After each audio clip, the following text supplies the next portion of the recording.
करा नवनीरदाभा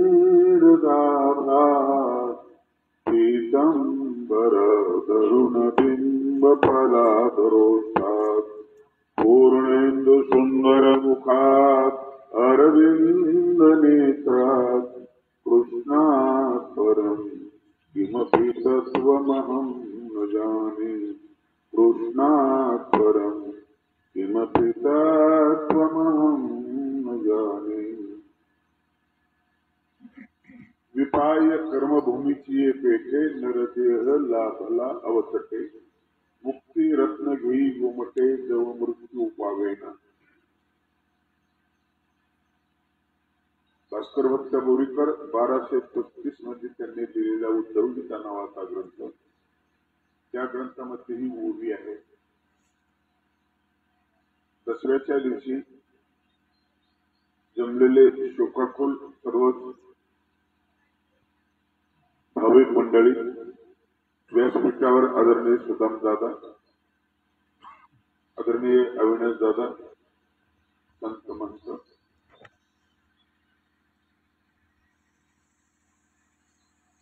या ओवीमध्ये काही मुद्दे सांगितलेले ते ज्ञानेश्वरीमध्ये वेगळ्या स्वरूपामध्ये आलेले। जन्म मृत्यूच्या बाबतीमध्ये आमच्या पूर्वजांनी ऋषीमुनींनी जे चिंतन केलेले आहे ते खूप महत्वाचं आहे आणि त्या अनुषंगाने त्यांनी अदृष्टाचं चिंतन केलं। दृष्ट आपल्याला माहिती आहे, नजरेच्या कप्प्यामध्ये येणाऱ्या गोष्टी आपल्याला माहिती आहे, बुद्धीच्या कक्षामध्ये येणाऱ्या माहिती आहे, परंतु या पलीकडचे जे गोष्टी अचिंत्याचं चिंतन हे महत्वाचं आहे आणि त्या ऋषीमुनींनी ते केलेलं आहे। सर्वच संप्रदाय सर्वच धर्म त्यांनी आपापल्या परीने चिंतन केलं। मी कोण आहे इथून सुरुवात झाली, तू कोण आहे हा पहिला प्रश्न। त्वम कोशी, कोण आहेस तू? आपण जे सांगू ते वरवरचं सांगू, आपल्या नजरेच्या टप्प्यामध्ये आहे ते। मी मराठा आहे, मी माळी आहे, मी अमुक आहे, मी तमुक आहे। आपल्याला विचारलं तू कोण आहेस, आपण जात सांगतो। परत आपल्याला विचारलं तू कोण आहेस, आपण एखादं पद सांगतो, मी सरपंच, मी आमदार आहे, मी खासदार। कुठलाही विचारलं तर आपलं गाव आपण सांगतो, पण हे सगळं अपूर्ण असतं। मी कोण आहे हे सांगता येत नाही आपल्याला। त्या मीचा जो शोध घेतलाय आमच्या पूर्वजांनी भगवद्गीतेने, उपनिषद वगैरे या सगळ्या ग्रंथांनी, हा शोध आपल्यापर्यंत पोहोचवण्याचा प्रयत्न त्या लोकांनी केलेला आहे। आणि जेव्हा ते जन्म मृत्यूच्या बाबतीत बोलतात की जन्म आपल्याला आठवत नाही, एखाद्या माणसाला तुम्ही विचारणार मी आलो त्यावेळेस तुझा जन्म झाला, किती चिखल होता, काय तुला नाही आठवत, त्याला कुणाला आठवत। आणि मृत्यू कळला तरी तो आवडत नाही। एक गोष्ट आठवत नाही, एक गोष्ट आवडत नाही। मधला जो कालखंड आहे जीवनाचा, त्याला जीवन असं म्हणतात। त्या जीवनाकडे त्या लोकांनी जे बघितलं ते अत्यंत महत्वाचं बघितलं। पारलौकिक जागेच्या दृष्टिकोनातून त्यांनी विचार केलेला आहे। जीवनाला एक महत्वाचा टप्पा डोळ्यासमोर ठेवून तुम्ही आलात कशासाठी याचा विचार शास्त्रांनी मांडलेला आहे। जगताय कशासाठी? आपण खाण्यासाठी जगतो, जगण्यासाठी खातो, इथपर्यंत आपल्याला माहिती सर्वसामान्य माणसाला। जी जनावरांना आपल्याला सारख्याच प्रकारची माहिती असते, आहार, निद्रा, भय आणि मैथून, हे चार गोष्टी सगळ्यांच्या सारख्या। आपल्याला वाटतं मी घर बांधलं असं आपण म्हणत असतो, परंतु पक्ष्यांना जर विचारलं ते सांगतील तुमच्या अगोदर मी घर बांधलेलं आहे। सुग्रण सांगेल की तुमच्या अगोदर मी सुरक्षित जागी घर बांधलेलं आहे। मी भजन म्हणतो, मी गाणं म्हणतो, आपण म्हणत असतो तर ते कोकिळा सांगेल की तुझ्या अगोदर मी सूर लावलेला आहे। मी आता विमान तयार केलं, विमानात बसलो, मी फिरतो, पात्र सांगतील आम्ही तुमच्या अगोदर फिरतोय, घर सांगेल, सगळं सांगेल. आपल्या अगोदर ह्या गोष्टी झालेल्या आहे. म्हणजे पशुमध्ये आपल्यामध्ये या 4 गोष्टींच्या बाबतीत कुठलाच फरक नाही, सारख्याच आहेत. पण माणसाकडे एक गोष्ट विशेष आहे, धर्मो ही विवेको धर्मो ही विशेषो किंवा ज्ञानही विशेषो. धर्म किंवा ज्ञान किंवा विवेक ह्या गोष्टी माणसामध्ये त्यांच्यापेक्षा अधिक आहेत. आपण उद्या डोळ्यासमोर ठेवून जगतो, त्यांच्या जीवनामध्ये उद्या नसतो. म्हणून सगळ्या व्यवस्था आपल्या उद्याच्या असतात. उद्याच्या अगदी 7 पिढ्याची आपली व्यवस्था असते, डोळ्यासमोर नियोजन असतं. पशु पक्ष्यांमध्ये हे नसतं. त्याचं कारण की त्यांच्याकडे विवेक नसतो. आणि विवेक हा शब्द गीतेमध्ये आलेला आहे, उपनिषदामध्ये आलेला आहे, वेदामध्ये आलेला आहे. विवेक म्हणजे योग्य अयोग्य, चांगलं वाईट, पाप पुण्य याच्या मधला भेद स्पष्ट करणारा जो एक विचारधारा आहे त्याला विवेक असं म्हणतात. आपल्याकडे विचार असतो, विवेक नसतो. विचारामध्ये बदल होऊ शकतो. शास्त्रज्ञांनी जे काही शोध लावलेले आहेत ते अंतिम नसतात. कोणीतरी त्या शोधाला बद्ध करतात. याचा अर्थ विज्ञान चुकीचं असं आणि विज्ञान बरोबर आहे. परंतु विवेक असा आहे की त्याला सिद्धांत असं म्हटलेलं आहे. ज्याने अंत सिद्ध केलेले त्याला सिद्धांत असं म्हणतात. बस यापेक्षा याचा अर्थ काही नाहीये असा तो निर्णय दिलेला आहे. आणि म्हणून मृत्यू डोळ्यासमोर ठेवून जगायचंय हा शास्त्राने आम्हाला सांगितलेला विचार आहे. आणि व्यवस्था डोळ्यासमोर ठेवून जगायचंय हा आपला विषय आहे. ती इथली व्यवस्था. आणि आपल्याला सगळ्यात जास्त भीती असते ती मृत्यूची भीती असते. आणि ही सगळ्यांनाच असते. अमुक जातीला अमुक धर्माला नाही असं नाही म्हणते, ते सगळ्यांनाच असते. त्या काळामध्ये तुम्हाला निर्भय कसं राहता येईल यासाठी एक लीळा मला स्वामींच्या चरित्रात दिसली. कालच मी ती वाचत होतो. स्वामी बसलेले आहेत, समोर काही परिवार आहे, काही लोक आहेत. त्याची एक बाई आली, वयस्कर बाई, आणि ती बसली त्यांच्यामध्ये. परिवाराच्या गप्पा चालल्या होत्या. ती बाई म्हणत होती, काही परिवार म्हणत होता मला याची भीती वाटते. हे गप्पा सगळीकडे असतात. मला हे आवडत नाही, मला ते आवडत नाही. प्रत्येकाची आवड वेगळी असते, प्रत्येकाची भीती वेगळी असते. महिलामध्ये तो विषय चालू होता की बाबा मला ही भीती वाटते, मला ते आवडत नाही. असं मुद्दा अगदी सात्विक हे होता, साधा मुद्दा अगदी होता. सगळ्यांच्याच मनामध्ये तो विषय असतो असा तो मुद्दा होता. आणि तो साधा आहे अगदी. आपल्या दृष्टीने साधा वाटला, स्वामींच्या दृष्टीने तो साधा वाटला नाही. खूप सोप्या पद्धतीने तत्वज्ञान सांगणारे चक्रधर स्वामींनी ज्यावेळेस ऐकलं त्या बाईचं, नवीनच आलेली बाई होती, ते म्हणजे मला बेडकीची भीती वाटते आणि भात मला अजिबात आवडत. आणि म्हणून कुठल्याही प्रसंगामध्ये तत्वज्ञान सांगणं हे श्री चक्रधरांचं काम होतं. स्मशानामध्ये हे निरूपण करणं काम होतं. रस्त्याला चालतानाही निरूपण करायचं काम करायचे, बसताना काम करायचे, आणि कधी कधी रात्री जागे राहून नागदेवाला उपदेश करायचे. आता इथे गंमत घ्या, 2 शब्दांवर स्वामींनी लक्ष दिलं. आणि माणसाची भीती गेली पाहिजे आणि अप्रीतीमध्ये प्रीती निर्माण झाली पाहिजे, हा मुद्दा स्वामींनी त्या ठिकाणी मांडला. ह्या 2 गोष्टी महत्वाच्या आपल्या जीवनामध्ये. आपण सध्या भयग्रस्त आहोत. सगळ्यात इतकं पहिलं भयग्रस्त नव्हतं आपण. भयाची काही कारण होती. साप होता, वाघ होता, अमुक होता, तमुक होता. ती कारण आता संपलेली आहे. साप चावला, वेळेवर आपण दवाखान्यात गेलो की आपण दुरुस्त होतो. पण साप नसताना भीती भयंकर आहे, फार मोठी भीती आहे. आज पहिले दुधाबद्दल फिरती होती, आज दुधाबद्दल फिरती नाहीये.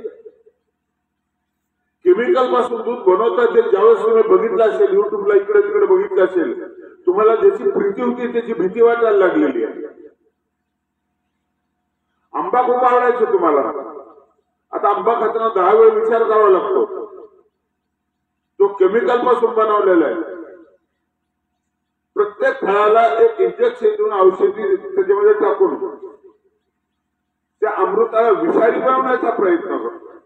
आणि मग कधी काळी उपनिषदामध्ये अमृतस्य पुत्र हा वयम असं म्हटलं जायचंय, मी अमृताचा पुत्र आहे. उपनिषदाला इथपर्यंत पोहोचवलं माणसाला, तू किती चांगला आहेस, खूप चांगला आहेस. काय नाही माणसामध्ये, सगळ्या माणसामध्ये अत्यंत दुष्ट माणूसही खूप चांगला होऊ शकतो. वाल्याचा विचार केला तर आपल्या लक्षात येतं, माणसं मारणार माणूस माणसाने कसं करायचं हे ते शिकवतोय. कुऱ्हाडीने माणसं मारत असताना आपण ढेकणं मारत नाही इतके माणसं त्यांनी मारलेले आहेत.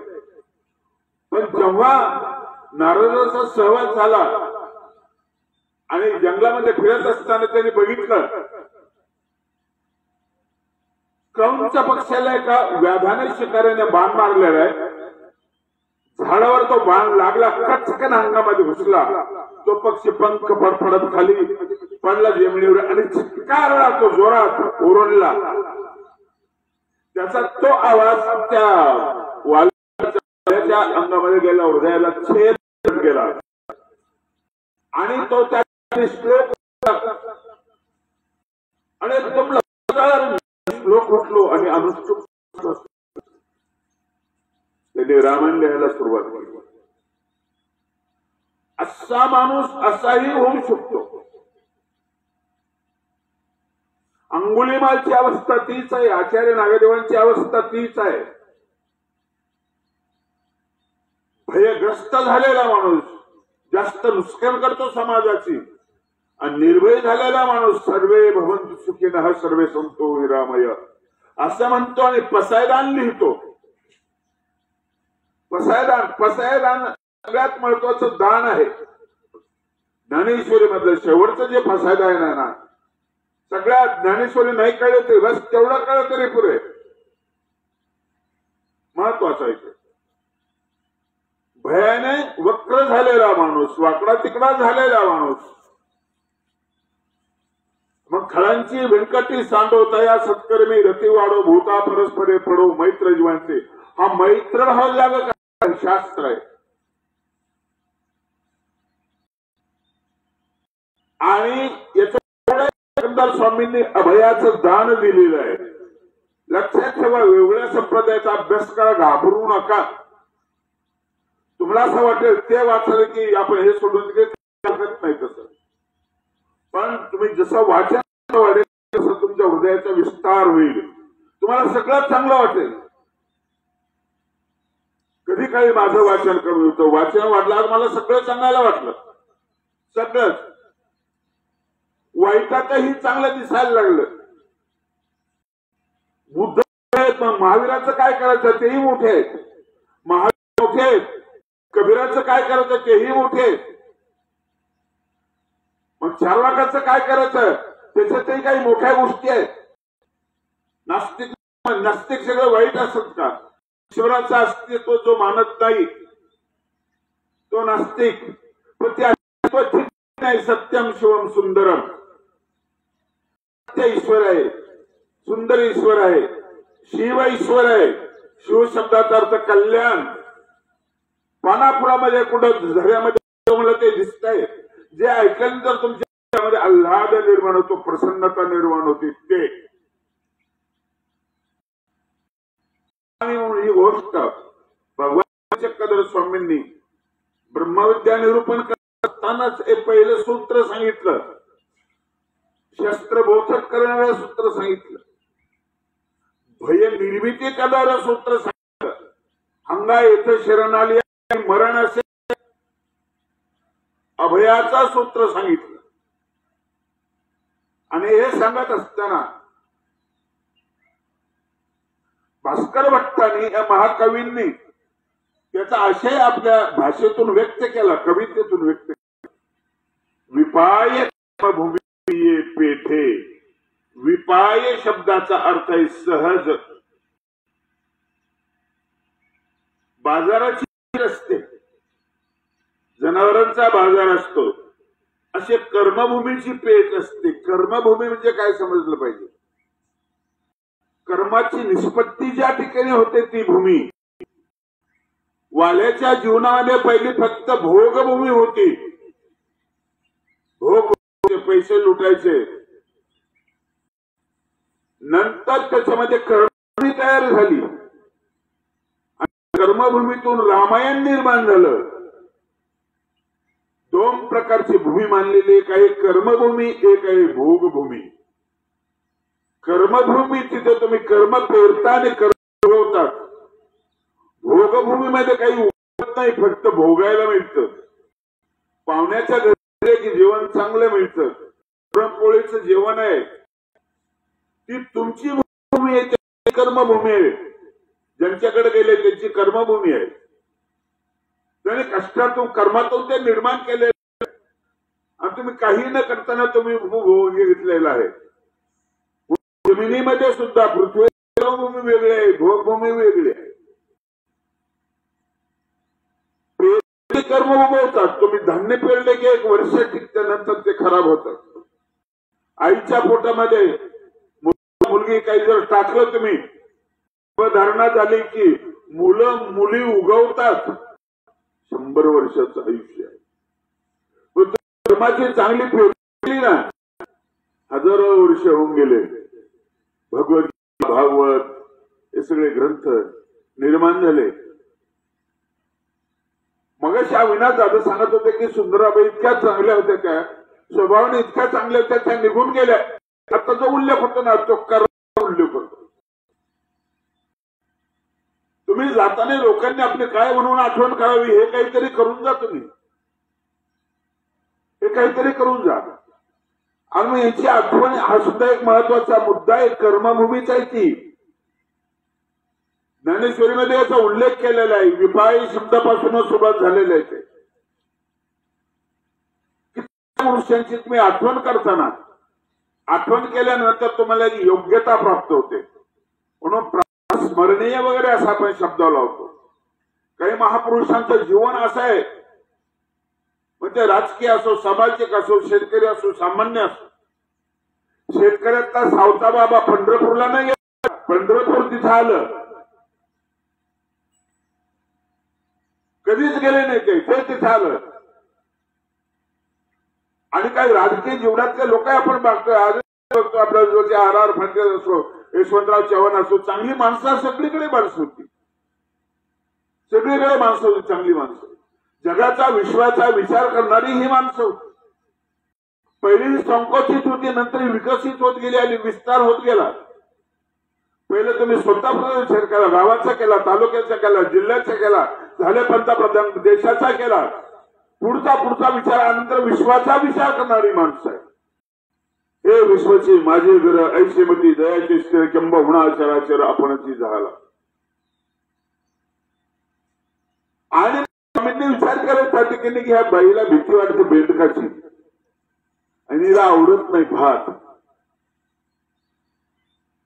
अप्रीतीमध्ये प्रीती निर्माण करायची आणि भयामध्ये अभय निर्माण करायचं. त्या ठिकाणी सांगितलं कृतीतून स्पष्ट. नागदेवांना सांगितलं एक मोठा बेंडूक आणला, बेंडूक आणला, सांगितलं भात तयार करा. भात तयार केला. तिच्या एका हातामध्ये भात द्यायला, एका हातामध्ये बेंडूक गेला. सुरुवातीला कंप व्हायला लागला, घाबरायला लागली. स्वामींनी खायला सांगितलं, दडपण त्याला सुरुवात केली. बेंडकाकडे बघ, एक घास खा, नंतर इकडं बघ, इकडं बघ, तिकडं बघ. बघता बघता तिच्या लक्षात आलं हे काहीच करत नाही. मला वाटतं चावतो काय करतो, हे नरम हे काही नाही आहे. जवळ गेल्या भयानकाच्या की भीती. आपण भयाच्या जवळ जात नाही, सगळ्यात मोठी गोष्ट आहे, वाईट आहे. आणि इकडे भाताचा एक घात चावत थोडी चव वाटायला, बरा वाटायला लागला. आपल्याकडे असं होते की भाजी आवडत नाही, खाल्ली ना एक दोन वेळेस खाल्ली बरी वाटते, मग ती आवडत जाते. नावडत सेवितेची आवडून